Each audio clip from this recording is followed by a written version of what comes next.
بسم اللہ الرحمن الرحیم۔ السلام علیکم ورحمۃ اللہ وبرکاتہ۔ کیا حال ہے دوستوں؟ امید کرتے ہیں ٹھیک ہوں گے۔ دوستوں اگر میرے دی وائس جنت چینل کو سبسکرائب نہیں کیا تو سبسکرائب کر لیں۔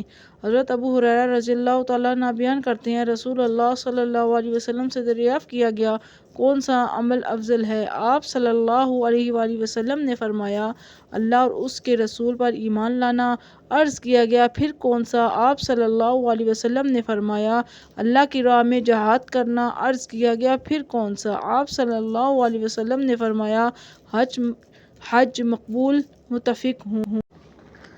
رسول اللہ صلی اللہ علیہ وسلم نے فرمایا عمرہ دوسرے عمرے تک کے درمیانی وقفے میں ہونے والے گناہوں کا کفارہ اور حج مقبول کی جزا جنت ہی ہے۔ رسول اللہ صلی اللہ علیہ وسلم نے فرمایا رمضان میں عمرہ کرنا ثواب کے لحاظ سے حج کے برابر ہے۔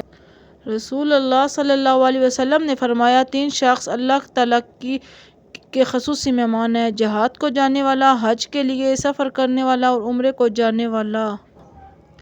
ایک عورت نے رسول اللہ صلی اللہ علیہ وسلم سے پوچھا گیا کہ اس کی ماں فرض حج کیے بغیر فوت ہو گئی ہیں، اگر وہ عورت اپنی ماں کی طرف سے حج کر لے تو وہ اسے کفایت کر جائے گا؟ آپ نے فرمایا ہاں، اگر اس کی ماں کے ذمہ قرض ہوتا اور وہ عورت اس کی طرف سے ادا کر دیتی تو اسے کفایت نہ کرتی، تو اسے چاہیے کہ وہ اپنی ماں کی طرف سے حج کرے۔ ایک آدمی رسول اللہ صلی اللہ علیہ وسلم کے پاس آیا جس نے جبے میں عمرے کا احرام باندھ لیا تھا، اس آدمی نے خوشبو بھی لگائی ہوئی تھی۔ اس نے آپ سے پوچھا اے اللہ کے رسول، آپ اس شخص کے بارے میں کیا فرماتے ہیں جس نے جبے ہی میں احرام باندھ لیا؟ تو آپ پر وحی اترنے لگی۔ نبی کریم صلی اللہ علیہ وسلم اس کی وجہ سے خراٹے لینے لگے۔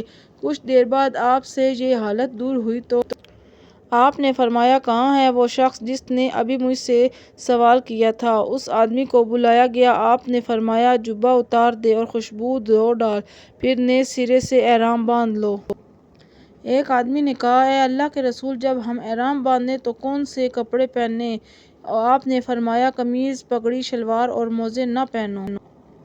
اگر کسی کے پاس جوتے نہ ہوں تو وہ موزوں کو ٹخنوں کے نیچے تک پہن سکتا ہے۔ ایسے کپڑے نہ پہنو جس پر زعفران اور ورس لگی ہوئی ہو۔